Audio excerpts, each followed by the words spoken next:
Fala pessoal, tudo bem? Bom dia, né? Aqui, eu tô gravando esse vídeo aqui em torno de 8h30 da manhã aqui em São Paulo. E eu vou estar gravando esse vídeo para vocês aqui, pra gente estar falando, a gente vai estar fazendo aqui, eu fiz algumas manutenções aqui nesse equipamento. É um condensador Hitachi, né? Uma RAP 100 aqui de 10 TR, que é parte integrante aqui de um conjunto de climatização de 30 TRs, né? Então eu tenho aqui duas condensadoras, essa que a gente vai estar falando de 10 TRs e a parceira dela está ligada em paralela com ela aqui, essa de 20 TRs, que atendem um evaporador de 30 TRs aqui no nosso cliente. Esse equipamento aqui é o seguinte, pessoal, eu troquei o compressor dele, substituí o compressor dele, compressor de 10 TRs. E em cima dessa manutenção, uma manutenção cara, né, um compressor de 10 TRs, a gente vai fazer algumas modificações no comando da máquina aqui, instalar algumas proteções nesse comando. E aí eu queria dar algumas dicas para vocês em cima desse comando, falar um pouco ali daquela plaquinha de falta de fase, né, de inversão de fases. Poderia ser um relé, nesse caso aqui eles usam uma placa, mas a mesma funcionalidade. Mas eu vou explicar para vocês as falhas que tem nesse tipo de comando aqui, né, que vem até de fábrica dessa forma, e como a gente pode melhorar, o que a gente vai estar fazendo aqui para estar melhorando isso, para não estar novamente vindo a queimar aqui o compressor, né, um compressor de 10 TR bem caro, uma manutenção de um custo elevado, e que com algumas melhoras que a gente faça no comando aqui de um custo bem mais barato aí, pode salvar esse cara aí, tá joia? Então acompanha o vídeo aí, pessoal. Peço aí para quem tá assistindo agora, ainda não é inscrito no canal, se inscreve aí no nosso canal, né? Dá um like aí, dá um joinha aí para ajudar. E acompanha o vídeo até o final que vai ser bem bacana aí. Valeu, pessoal. Então, galera, vamos entender primeiro aqui, ó, esse comandinho aqui dessa máquina, as proteções dele, né? Então vocês vejam o seguinte, a gente tem aqui, ó, uma plaquinha, uma placa de inversão de fase, de falta de fase, né? Muito legal, é um dispositivo de proteção fundamental, né, para o equipamento. Só que aonde ela está instalada que é questionável, ou pelo menos a falta de mais uma delas. E eu vou explicar para vocês por quê. Acompanha comigo, ó. Ela, aqui a entrada, ó, das 3 fases entra aqui na placa, né? E ela pega essas 3 fases da onde? Essas 3 fases elas vêm para essa contatorinha aqui que aciona o ventilador dessa condensadora e é jampeado aqui com a entrada de força. Ou seja, ela lê a entrada de força da máquina, né? Os cabos que vêm lá do nosso quadro de força de alimentação aqui do equipamento. Então o que acontece? Se eu tiver uma falha na alimentação aqui, na entrada de alimentação da máquina, uma inversão de fase, ou cair uma fase e não chegar a uma fase, ela vai atuar e vai derrubar o comando, deixando ninguém partir. Então ela vai estar protegendo aí sim o nosso compressor, o ventilador da condensadora, o ventilador da evaporadora, ela está fazendo o papel dela. Ok. Mas, em regra geral, o que a gente vê em campo é o quê? Que os compressores, eles sofrem muito quando você tem algum problema, uma falta de fase nele, uma inversão, não na entrada, né, aqui na entrada, e sim no próprio dispositivo direto que aciona ele, nas contatoras. Porque o que acontece? Esses cabos muitas vezes carbonizam, né? O pessoal não faz uma manutenção legal, não aperta legal, aí carboniza eles, aí interrompe uma fase, a contatora falha, trava, né? Fica colada lá, e aí fica mandando alimentação direto pro compressor, e aí desliga o evaporador, o compressor não desliga, retorna líquido, todo aquele problema. Ou seja, nós não temos uma proteção incisiva aqui em cima da contatora, que é quem manda a alimentação direta para o compressor. Então, se aqui eu tenho minhas fases ok, chegando, não está invertida, ela manda as fases para a contatora do compressor.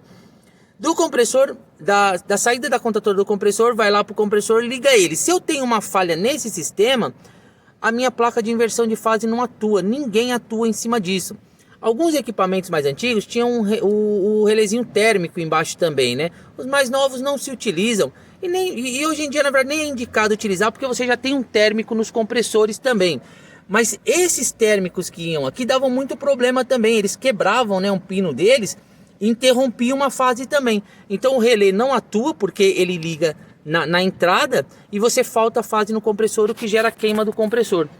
Lembrando, pessoal, que o grande problema nosso é o compressor. O compressor é o mais caro, é o mais trabalhoso de se trocar. Se esse relé de inversão de fase, ao invés de tivesse ligado aqui na entrada, tivesse ligado aqui na saída, indo direto para o compressor, aí sim ele protegeria o compressor, não é verdade? Porque se faltasse uma fase aqui na entrada, ele ia desarmar e não deixava o compressor queimar. Mas ele deixaria vulnerável os ventiladores do condensador e do evaporador, que em regra geral também é mais simples de trocar e mais barato. Então o ideal era você ter 2 relés de fases, né? Ou a opção que a gente vai estar fazendo agora, que é o que a gente está fazendo nos nossos equipamentos, nos clientes aqui para melhoria, que é instalar um disjuntor na saída aqui da nossa contatora, né? Para poder proteger o compressor, porque uma vez se faltar, a gente sabe que se faltar uma fase aqui, o que vai acontecer? Esse disjuntor vai subir a corrente aqui e vai desarmar o disjuntor. Então essa é uma proteção muito interessante, de custo barato, né? Com disjuntor é uma coisa relativamente barata e que você pode estar melhorando aí no seu cliente.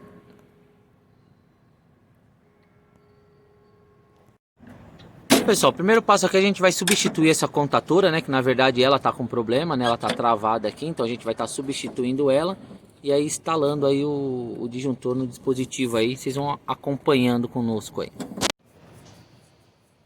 Então pessoal, tá aí ó, a gente finalizado aqui que a gente fez, né? Instalamos aqui o disjuntor para proteger o compressor. E como que ele tá instalado aqui, eu vou mostrar em detalhe para vocês. Olha lá, trocamos, substituímos também a contatora que estava com problema, né? Então ficou como aqui o nosso comando, ó. Da alimentação geral que vem lá do quadro lá, os cabos de força, eles saem da alimentação aqui geral e entra na nossa contatora, né? E aí na saída da contatora, onde ia direto para o compressor, agora não vai mais. O que nós fizemos? Nós saímos da contatora e entramos no disjuntor. Qual a capacidade desse disjuntor? Mesma capacidade da contatora, né? Uma contatora aqui de 40 amperes, um disjuntor curva C de 40 amperes. Então sai da contatora, entra no disjuntor e do disjuntor vai para o compressor. É quem vai alimentar o compressor.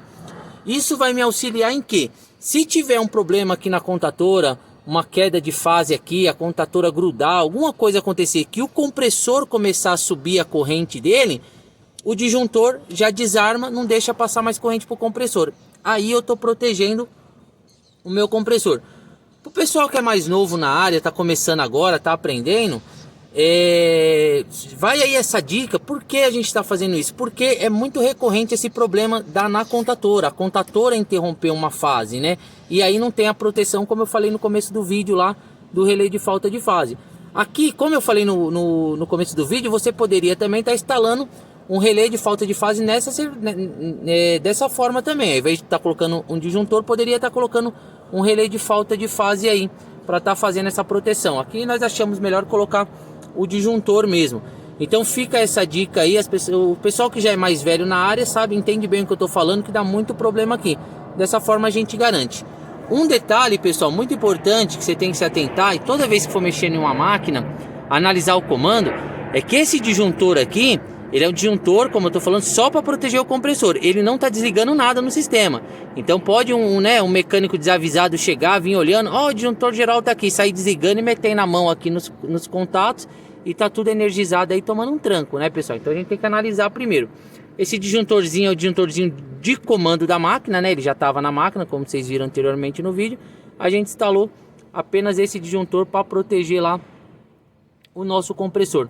Detalhe, pessoal, algumas pessoas vão perguntar, pô, mas já não tem um disjuntor geral? Se subir a corrente do compressor, esse disjuntor já não vai desarmar?